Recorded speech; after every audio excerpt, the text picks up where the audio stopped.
ఒక ఇంటిలో ఒక తండ్రికి నలుగురు కొడుకులో ఇద్దరు కొడుకులో ఉన్నప్పుడు అది ఎవరి జాతకం ప్రకారం ఆ కర్మ ఫలితం అనేది ఆ జాతకంలో ఉంటుంది అనే ఒక చిన్న ప్రశ్నకు సమాధానంగా స్త్రీ పురుషులలో ఎవరి జాతకాన్ని పరిశీలించాలి అంటే, ఉదాహరణకి ఒక ఇంటిలో తండ్రి చనిపోయినప్పుడు ఆ తండ్రి యొక్క పెద్ద కొడుకు జాతకములో రాహు వీక్షణున్న, కేతు వీక్షణున్న, గోచారములో లగ్నానికి అష్టమములో మృత్యుగండం, అలాగే పితృదేవతలు ఆ తండ్రి చనిపోతే 9వ ఇల్లు, తల్లి చనిపోతే 4వ ఇల్లు లగ్నానికి చూసినప్పుడు ఆ పితృదోష నివారణకు ముఖ్యంగా పెద్ద కొడుకు పైన ఆధారపడి ఉంటుంది.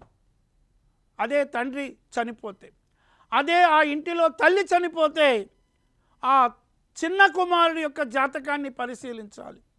అందుకే శ్మశానంలో కూడా దహన కార్యాలు చేసే సమయంలో తల్లి చనిపోతే చిన్న కొడుకు ద్వారా ఆ యొక్క దహన కార్యక్రమంలో నిప్పు పెట్టించడానికి పురోహితుడు ప్రదక్షిణ చేయమని, చిన్న కొడుకు తర్వాత పెద్ద కొడుకు.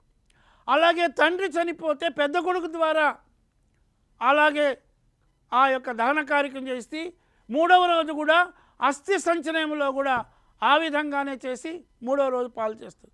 ఇకపోతే ఈ యొక్క చనిపోయినటువంటి వ్యక్తి 12వ రోజు వరకు ఆ ఇంటి గృహంలోనే యజమాని పైన ఆ ఇంటి పైన ఉన్నట్లుగా 12వ రోజు తర్వాతనే తాను ప్రయాణమై పరలోకానికి వెళతాడన్నట్లుగా మన పెద్దలు చెప్పేటువంటి ఒక విషయం.